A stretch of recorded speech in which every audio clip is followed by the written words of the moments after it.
Perkenalkan, saya Priscilia Busabria Sitompul dengan NIM 2243111029 dari Program Pendidikan Bahasa dan Sastra Indonesia kelas reguler F tahun 2024. Adapun saya membuat video ini yakni bertujuan untuk memenuhi salah satu tugas daripada mata kuliah perencanaan pembelajaran Bahasa Indonesia dengan AI yang diampu oleh dosen Ibu Ika Febriani, MPD.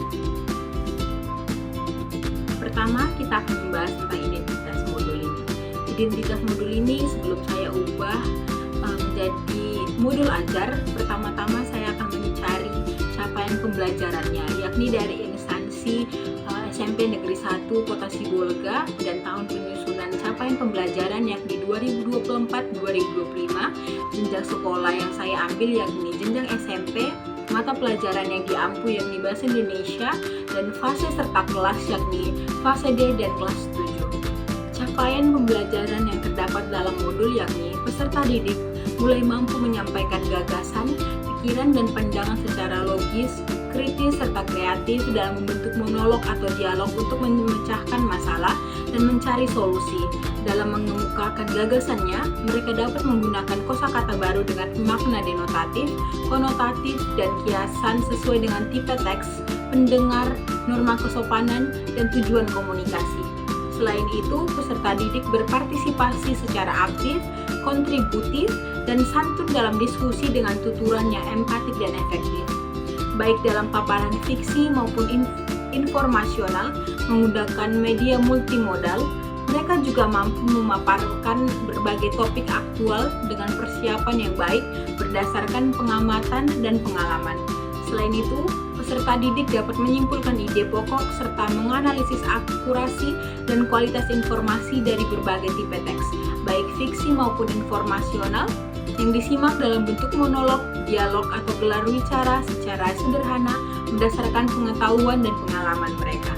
Kita akan masuk ke dalam pembahasan yang berikutnya, yakni profil pelajar Pancasila sebagai landasan untuk peserta didik.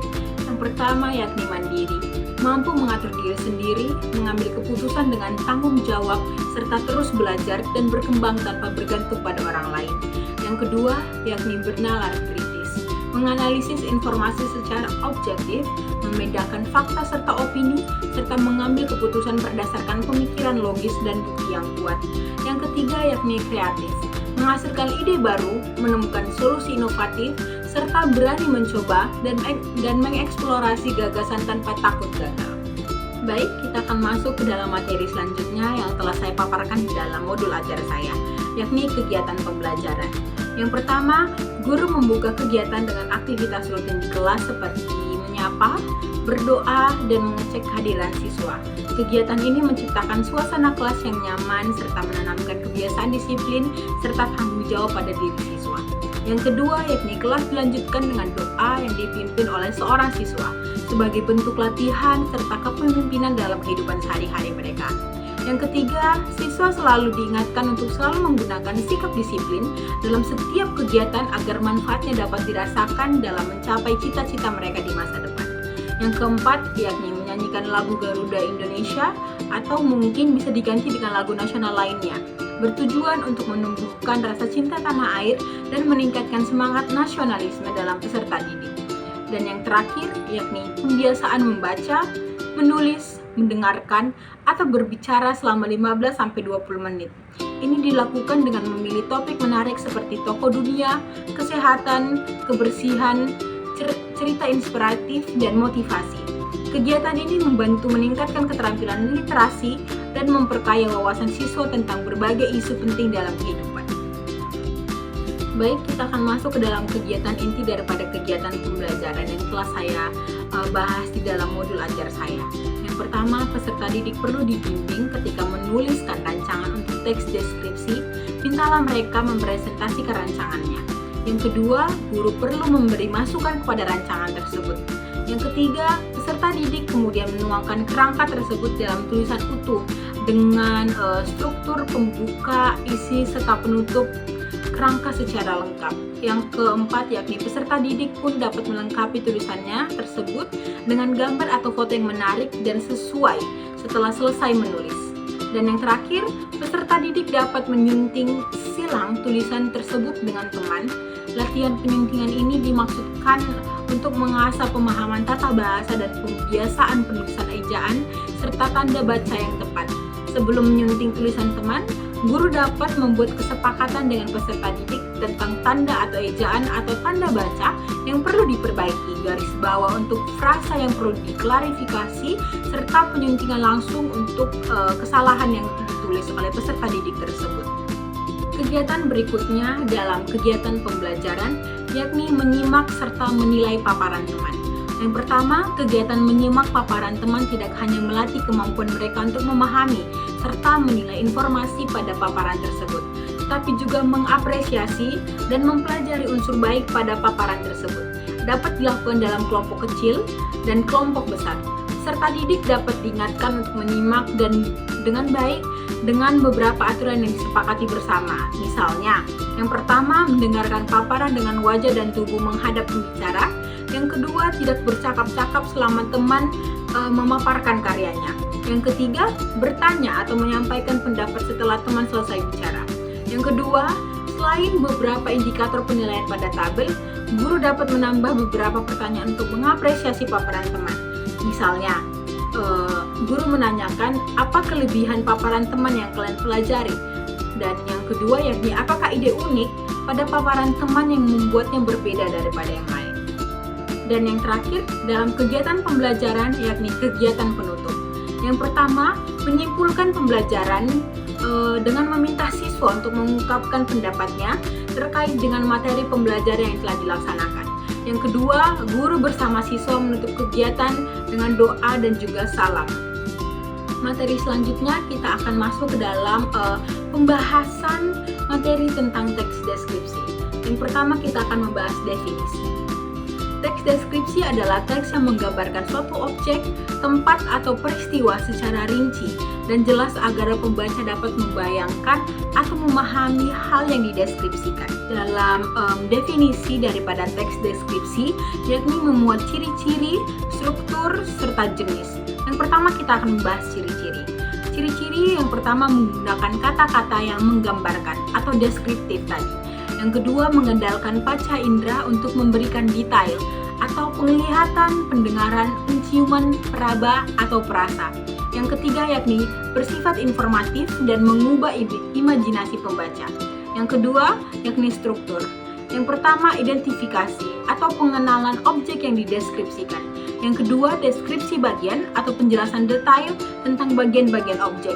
Yang ketiga, kesimpulan, ringkasan atau kesan dari objek yang dideskripsikan. Yang ketiga yakni jenis.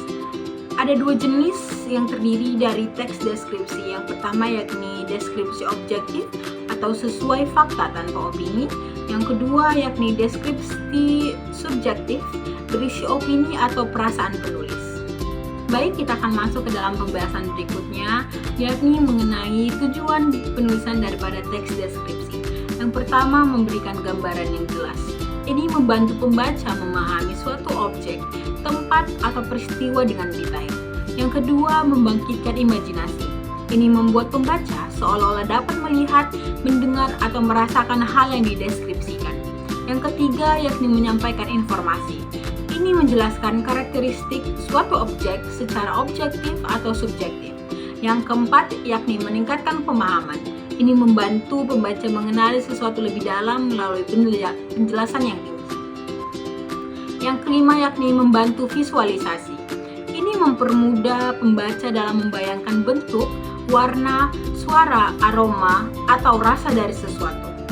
Pembahasan berikutnya yakni struktur daripada teks deskripsi, terbagi atas 3 komponen. Yang pertama yakni pendahuluan atau identifikasi, berisi pengenalan objek yang dideskripsikan, menjelaskan nama, jenis, atau latar belakang objek, dan bertujuan untuk memberikan gambaran awal kepada pembaca. Yang kedua, isi atau deskripsi bagian. Ini menguraikan karakteristik atau ciri-ciri objek secara rinci, menggunakan panca indera untuk menggambarkan bentuk, warna, ukuran, tekstur, aroma, suara, atau suasana. Yang ketiga, yakni bisa bersifat objektif sesuai fakta atau subjektif berdasarkan opini, emosi penulis. Dan yang terakhir yakni penutup atau kesimpulan serta kesan. Merangkum deskripsi yang telah disampaikan bisa berisi kesan, opini, atau perasaan penulis terhadap objek yang dideskripsikan. Menutup teks dengan pernyataan yang menguatkan gambaran tentang objek tersebut.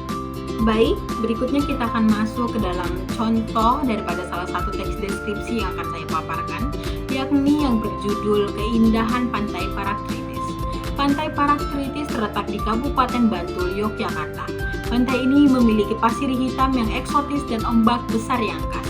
Suasana pantai yang luas dan terbuka membuat angin sepoi-sepoi terasa menyegarkan bagi para pengunjung. Hamparan pasir yang membentang luas sering digunakan untuk bermain layang-layang, berkuda, atau mengendarai ATV. Deburan ombak yang terus bergulung menciptakan suara alami yang menenangkan.